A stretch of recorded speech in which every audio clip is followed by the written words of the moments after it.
প্রত্যেক দিন ব্রেকফাস্টে কি হবে এটা একটা বড় চিন্তার ব্যাপার। তাও যদি বাড়িতে বাচ্চা থাকে তাহলে তো কোনো কথাই নেই। আমার বানানো ঘরোয়াভাবে আলু পিৎজাটা একবার ট্রাই করতে পারেন। আশা করি বড় থেকে ছোট সবার খুব পছন্দ হবে। বানানো একেবারে সহজ আর বেশি কিছু লাগে না। তাহলে বানিয়ে ফেলি।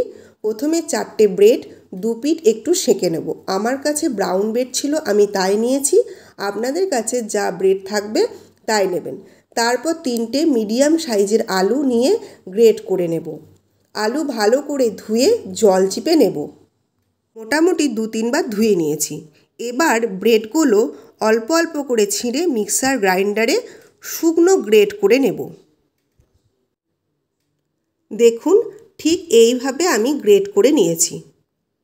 এবার আলু, তারপরে ব্রেড গুঁড়ো আর 2টো ডিম, পরিমাণ মতো স্বাদ অনুযায়ী নুন, হাফ চামচ গোলমরিচের গুঁড়ো সব ভালো করে একবার মিশিয়ে নেব। আমার মনে হলো আমার আর একটা ডিম দেওয়া দরকার। ভালো করে মেশে নিই, তাই আমি আর একটা ডিম দিয়েছি। এবার খুব ভালো করে এই সব কিছু একবার মিশিয়ে নেব। হ্যাঁ, আর অল্প একটু চিলি ফ্লেক্স দিয়েছি। আপনারা ঝালটা কম বেশি করে নেবেন। দেখুন, আমার সব কিছু ভালো করে মেশানো হয়ে গেছে। এবার একটা ফ্রাইং প্যান গরম করে তাতে অল্প একটু সাদা তেল দিয়েছি।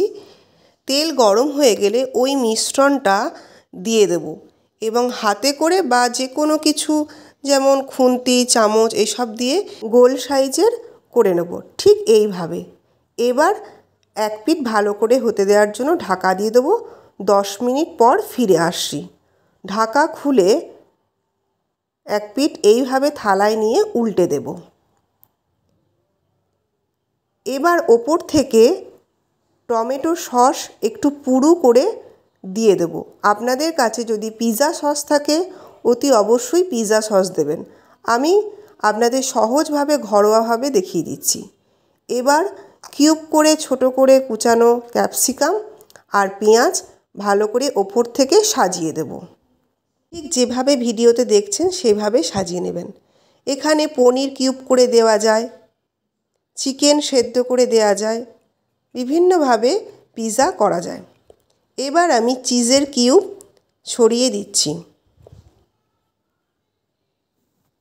ক্যাপসিকাম পেঁয়াজ দেওয়ার পর আমি 5 মিনিট ঢাকা দিয়েছিলাম। এবার ওপর থেকে অরিগ্যানো ছড়িয়ে দিচ্ছি। অরিগ্যানো যে কোনো মোটামুটি মুদিখানার দোকানে পেয়ে যাবেন, আবার অনলাইনেতেও পেয়ে যাবেন। চিলি ফ্লেক্স অল্প করে ছড়িয়ে দিচ্ছি। ঢাকা দিয়ে রাখবো কিছুক্ষণ। আমার পিৎজাটা রেডি হয়ে গেছে।